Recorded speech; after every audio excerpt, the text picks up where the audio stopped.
Você sabia que o Bruce Willis, na real, é alemão? Pois é, ele também trabalhou como segurança, começou a carreira no teatro, lançou disco pela Motown, até explodir nos cinemas aí com o clássico Duro de Matar. Hoje, vamos conhecer um pouco mais sobre a história do eterno John McClane, o brabo Bruce Willis. Walter Bruce Willis nasceu no dia 19 de março de 55 na Alemanha Ocidental. O pai dele, David, era militar e estava servindo pela área ali quando Bruce nasceu.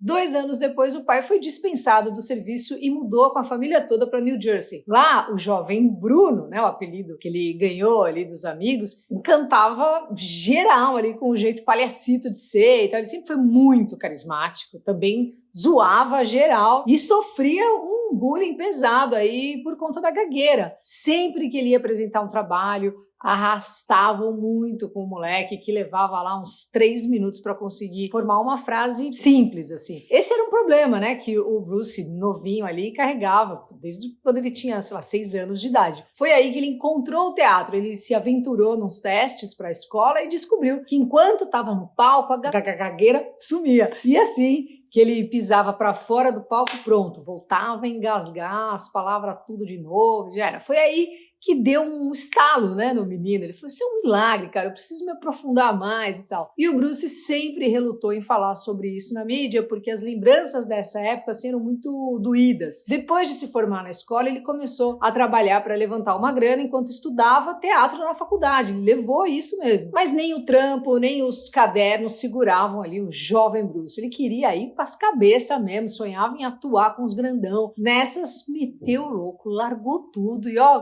foi para Nova York tentar a sorte grande. Trampou como garçom, como barman, como segurança. E quando arranjava tempo, ele fazia uns testes aqui e ali e tal. E em 77, conseguiu o primeiro papel numa peça de teatro. Foi indo nessas aí, alternando entre os palcos e os trabalhos, até que em 80 estrelou como figurante no cinema ao lado da lenda Frank Sinatra. 2 anos depois, estava atuando do lado do Paul Newman, assim. Também fez umas participações na TV e foi tentando realizar seus desejos até que em 85 conseguiu o primeiro grande papel como protagonista no clássico A Gata e o Rato. A série foi um sucesso absurdo, além de botar em definitivo o jovem Bruce no mapa de Hollywood. Tudo que é paquita geriátrica, time geral ali, os Falcon tudo, a galera que jogou trunfo, todo mundo achava ele o máximo. Chamou tanta atenção que uma marca de birita aí pagou a bagatela de 6 milhões, isso no meio dos 80, hein? Pensa nisso, para que ele virasse embaixador da marca.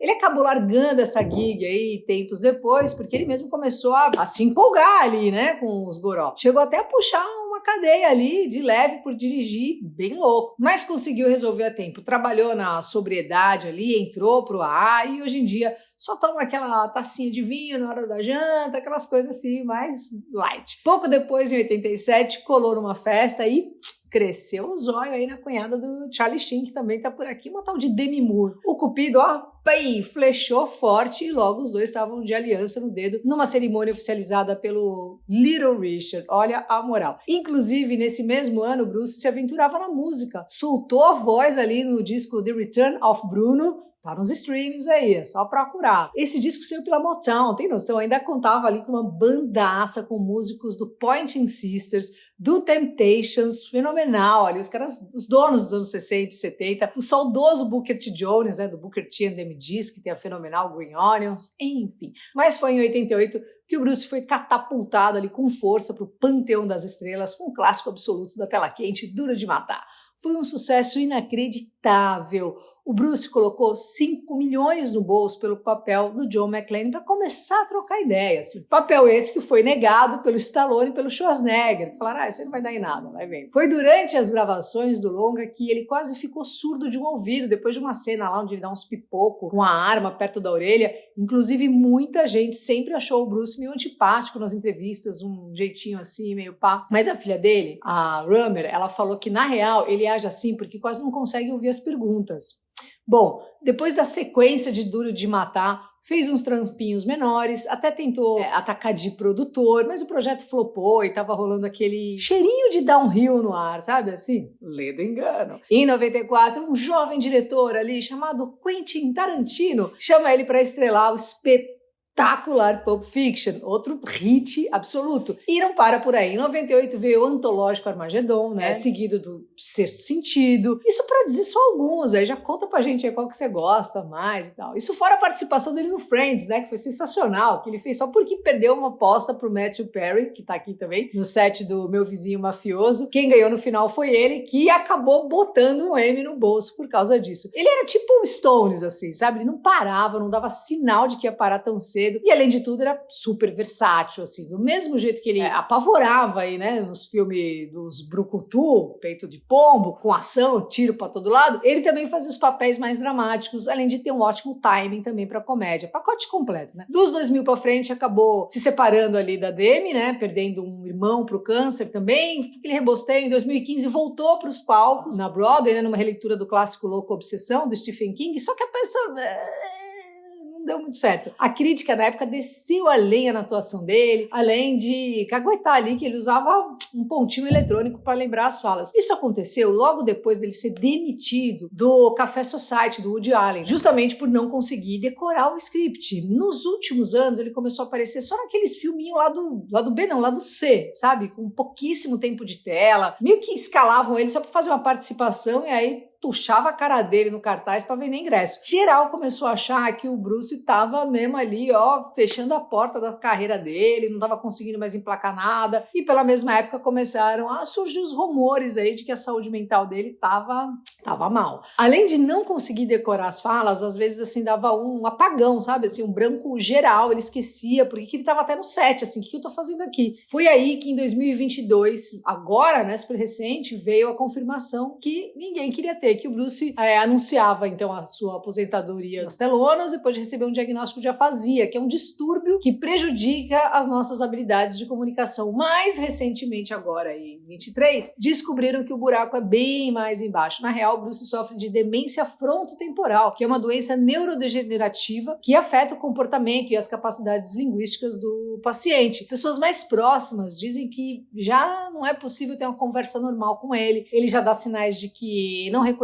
a própria mãe. Infelizmente, é uma doença que ainda não tem cura, então a família e os amigos do Bruce estão fazendo de tudo ali, né, para preservar o máximo que pode da sua memória. Mas é aquilo, né, o Bruce que a gente conhece, ele já foi, ele não existe mais, imagina pra família. A Demi Moore, a atual esposa do Bruce, a Emma Heming, estão tentando reunir ali, né, os amigos, né, os colegas ali de elenco, toda semana na casa deles para fazer uma sessão de cinema, relembrando os trabalhos do Bruce. A filha, a Rummer, né, ela resolveu adiantar o próprio casamento porque ela quer que o pai esteja lá com ela no altar. Não dá para saber, né, o que vai ser dos próximos dias aí dessa lenda absoluta de Hollywood, como que vai estar a cabeça dele, né? O que a gente sabe é que a obra dele é intocável, né? Vai continuar alegrando aí todos nós fãs para sempre, e a sua clássica risadinha vai continuar ecoando junto desse trabalho incrível, né? Então, um sonoro yippee-ki-yay pro maior motherfucker do cinema, o eterno John McClane, Bruce Willis. Bora ver aí nossa psiquiatra incrível, a doutora Jéssica Martani, médica com certificação em Nova York, 2 pós, é faixa preta nos dodóis mentais. Fala aí, Jess querida! Olá, pessoal do Cada Caso! Oi, Luca! Gente, é muito importante, antes de tudo, a gente conseguir falar sobre neuroanatomia para que a gente consiga entender os sintomas de cada doença. No caso do Bruce Willis, a gente consegue observar que ele teve várias alterações de comportamento e várias alterações em relação à agressividade. E aí fica a dúvida, será que uma doença seria capaz de mudar a nossa personalidade? Teria algum lugar específico no cérebro que tem a ver com personalidade e formação de comportamento? Antigamente não se sabia que cada região do cérebro tinha uma função. Acreditava-se que era uma energia fluida espiritual que atravessava na gente e fazia com que a gente tivesse aí os nossos comportamentos. Foi só no século XIX que Franz Gall começou a falar que o cérebro ele tinha várias pequenas partes e que cada partezinha era responsável por alguma função cerebral. E aí aconteceu que ele foi julgado, foi expulso do país, porque tudo isso ia contra a igreja. Porque pela igreja, como que era possível a nossa consciência, que foi algo divino, estar em algum lugar físico, no cérebro? E aí, gente, que foi no mesmo século que a gente teve uma história bem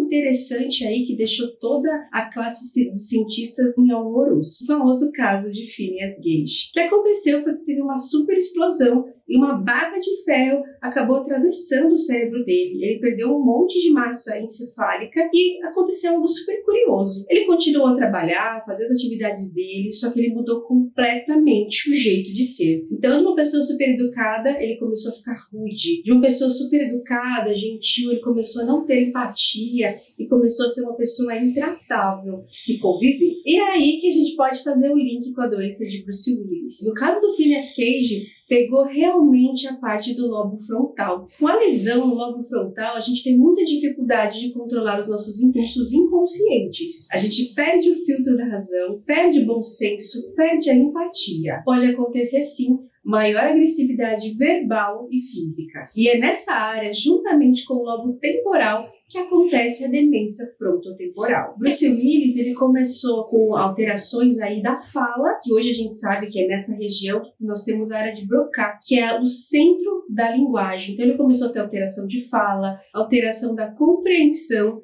e alteração dos comportamentos. A demência frontotemporal é uma doença neurodegenerativa e ela é incurável. Ela é a mais rara das demências e acontece aí na faixa dos 50 anos. Hoje a gente sabe pouco sobre a doença. O que a gente sabe é que os corpúsculos de Pick, porque essa doença também pode ser chamada de doença de Pick, então esses corpúsculos de Pick, eles vão se depositando na área frontal e com isso destruindo o neurônio, destruindo todas as estruturas aí que ficam na parte frontal do cérebro. Os sintomas mais frequentes são realmente alteração da linguagem e desinibição do comportamento. Se a gente for comparar com a doença de Alzheimer, ela tem menos alteração na memória. Por quê? Porque não pega tanto na região do hipocampo, que é uma região bem importante dos centros aí da memória. E hoje sabemos que sim, doenças físicas, traumas, doenças neurodegenerativas, elas podem muito alterar o nosso comportamento. Muito obrigada, Jéssica Martani, você é demais, sempre nossa psiquiatra aqui do Cada Caso um Caos. Valeu também Carla Lucatelli, Ângela Bezerra, a Costura da Deia, vê lá no Instagram dela que legal, ela faz de um tudo. A Raquel Fernandes, a Elaine Barbosa, a Fabi Alencar, a TO Pediátrica Terapeuta Ocupacional, o Rage Loop, Júlio César, o Tom Miller do YouTube Verdade Mundial e geral que comenta, compartilha, vocês são 10, valeu mesmo. E me segue no Insta, @luca89fm, valeu? E até semana que vem.